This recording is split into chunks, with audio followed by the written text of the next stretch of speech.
we got something special coming up. Join me on the show. My next guest, she is 25 years in the military. Only 3 years ago, she finished working. She's a midwife. She is a former head research. When it comes to nursing, she has been there. When it comes to teaching, all kinds of stuff, she has been there. She traveled around the world, name it all. Well, this wonderful amazing lady will be joining me on the show today to talk about workplace toxic, and she is no other person than my one and only Lizzy Bernthal, joining me on the show to talk about it. So stay tuned for more of this conversation. We'll be right back. Show. Well, today your host Chris Honors. I got a big surprise for you. We're a big surprise. Hello, Lizzy. How you doing? Good to see you. Hi, great to be here. Excited. Thank you so much. Girl, thank you for coming on the show. I know you're very, very busy, but you managed to create a time to be on the show today. So for that, thank you for joining us today. So Lizzy, I know you've done a lot of work. You know, you're expert in various areas, but there's a specific topic I like myself to talk to you about. Before we do so, just give my viewers a little bit background about yourself. Yeah, so I left the army 3 years ago after 25 years as a nurse and a midwife in the army. Travelled and worked in 18 countries around the world, you know, lots of places like Afghanistan. And I think, and through that, I ended up as head of research, ethical decision making and resilience and well-being, and ended up being global head, teaching around the world, nurses particularly, that confidence, that empowerment that we've all got inside us.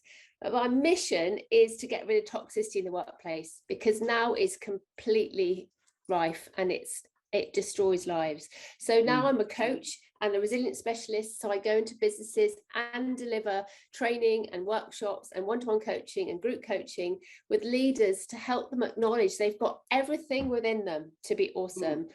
Nothing's fixed, nothing needs broken, but we have it all. But sometimes it takes those conversations, and then they become authentic, soaring leaders and help their teams soar as well. And then there was no place then for toxicity. Wow. Toxic, I know it's a very, very big issue. Before we actually go into the pandemic, you know, it is one of the biggest challenge in workplaces where people go to work and, you know, they don't feel, when you go to work, you don't feel happy. You just want to finish up and get out because of too much drama. So now we are going back to work, which means probably office space now. What kind of challenges do you think we could be facing going back in as an expert in this? Yeah, I think one of the biggest issues is boundaries. I think the working from home has just blurred all our boundaries.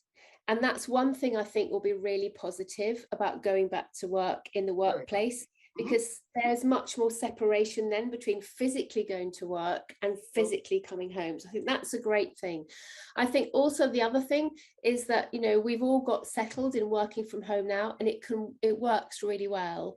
And so certainly with the clients I speak to, going back to work, I think you can't beat that buzz around the coffee machine where you can have those conversations.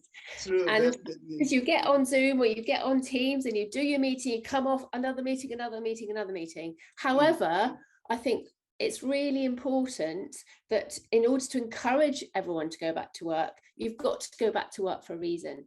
So it's not just I'm working at my laptop here opposed to my laptop at work. It's just you encourage that social interaction, you know, maybe have a coffee session or something that makes it fun to go into work. And then that's when you get a lot of buy-in, because there's lots of resistance at the moment of not wanting, why should I travel 4 hours a day, 2 hours a day, when I can just come out of my bedroom onto my laptop, start my day. Off you go.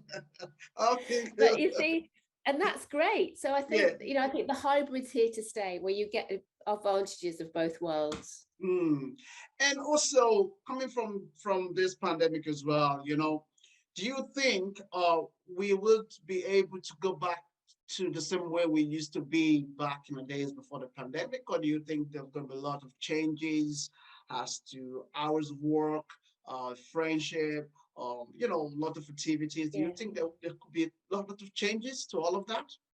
Yes, I think we're never going to go back to where we were before, because resilience is all about, you'll hear about jumping back or bouncing back. I Mm, always talk about bouncing forward, because we're never the same person as you were 2 years ago. So yes, I think there's going to be lots of changes coming up. I think that whole adaptation, which you do when you've been through a traumatic experience, yeah. and this is where, bringing it back to toxicity, I think this is where certain individuals have been protected from some of that toxicity because they've been working at home. They might get it through their email, they might get it on their Teams meetings, but it's Mm, not the same as when you're in a toxic environment. So mm, I think there's lots of work to be explored as to how to make the working environment really innovative, and a culture that when everybody can't wait to get to work, so that you mm. go to work embracing the day, and then that reduces sickness, it encourages retention. So now's a really good time to sort of almost reinvent that innovative, powerful, inclusive culture, which Mm. is more difficult when you're working from home. From home. That is really true. And what about the hassle of really going by bus or train, going to work? It's just the truth. Do you not think that after some maybe a week or 1 month or 2 months, we kind of realize, wow, will I be able to commute like this every day? Yeah, I think this has been an amazing time for reflection, True. thinking what's important in life, what's your purpose, what are you here for, why are we doing this, and we can analyze things much better now than we've got most experiences. Probably before the pandemic, if you were traveling 2 hours a day or whatever it was, there was Mm, no option. You had to go to work, so you didn't even think there was another option. Now there are lots of options, and I think the traveling can be a really great time, because it gives you time to sort of switch off from work, and mhm. it's utilizing that time effectively. Now, if you're in a car, you can be listening to an audiobook, or you can be listening to the radio, something that relaxes you, that gives you that space. And Mm, also, obviously, on the train or wherever you're traveling, you can be listening to something, listening to podcasts and things, and it gives you that separation. And that's one thing we've really missed, I think, during this pandemic, because we right. just jump from call to call to call to call with not necessarily any break in between, which Mm, that is when traveling can have that advantage of giving you that separation. yeah. What about families? Like during the pandemic, a lot of people those who are families, they get to know who their kids are. Their kids get to know who Yeah, who their yeah, parent are. Now, things are going back to, yeah. the way it used to be. What do you think a lot of, mostly for kids, how would that change families going forward? Yeah, I think this is a great question. I think so many families are now really reevaluating. I mean, we've seen it. How many are leaving London now because they Mm, want to be in the country, and actually they'll have that long commute because quality of life is so much more important. And I yeah. think this is where flexible working is really going to take off, because suddenly it's so important to do that school run, or it's so important to go to the hockey club to do your coaching on a Tuesday night. Mm, Those things that actually have been able to, because you had to get your children to school, or you had to do the true. homeschooling. Mhm. So yes, I think it's a really interesting time to see how we manage all this in a Mm. whole new way of working. And Oh, I think there was lots of skepticism before COVID of like working from home, that you spent the day yeah. watching Netflix or something. And I think now it's just demonstrated, actually so many have been so much more productive at home Mm, without those distractions of like people coming and disturbing you all day at your desk.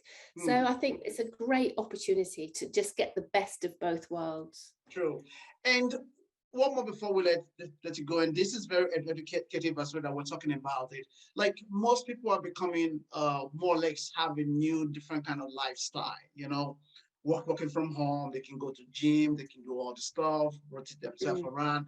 Now, if they're gonna go back to work, talking about all the toxic and stuff like that, do you think people can be able to adapt to the way they are living their life compared to now that they have to go back to work, travel, Mm. commutes? How do you think that would there be a balance to that, or would that be some kind of skeptic? Yeah, I think as human beings, we are used to adapt. You know, we are Mm, beings that are always used to adapt. So yes, we can adapt. I think the difference here is that we now have a choice, and that is the difference. So rather than thinking, how do I adapt, it's thinking about what choices are really important to me, because we always have a choice, even if we don't feel we've got a choice. You know, is as a leader going to Afghanistan, I felt I had no choice, because I would never want to let my team down. I was there as the leader to support my team. It was never a choice not to go. But mm, actually, I could have had a choice and said no, but what sort of leader would that be? So I think it's really important to remember that every decision we make, every act we do, we actually have a choice, but wow. sometimes we don't realize we do.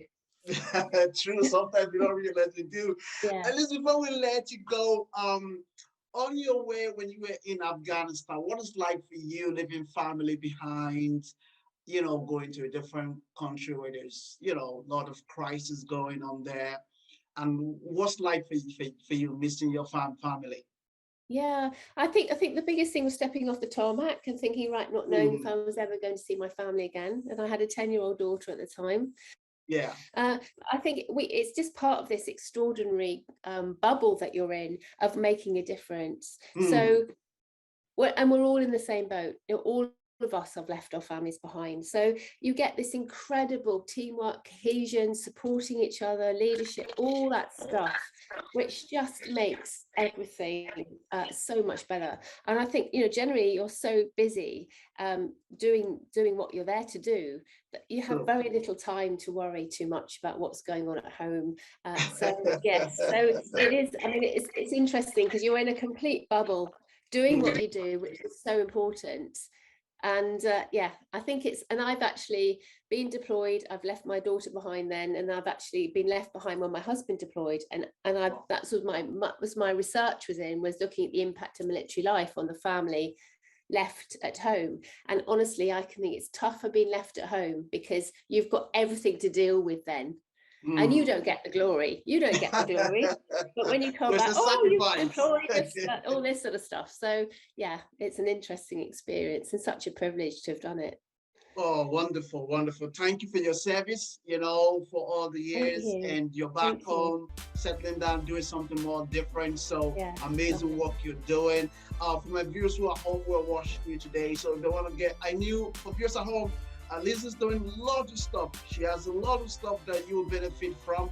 But before we let her go, I want to ask you to just tell us our website so our viewers can actually go look it up. Yes, so the best way to contact me is on my website, which is my business is Release Your Potential. So it's rypotential.co.uk. I'm very active on LinkedIn, so that's Dr. Lizzy Bernthal.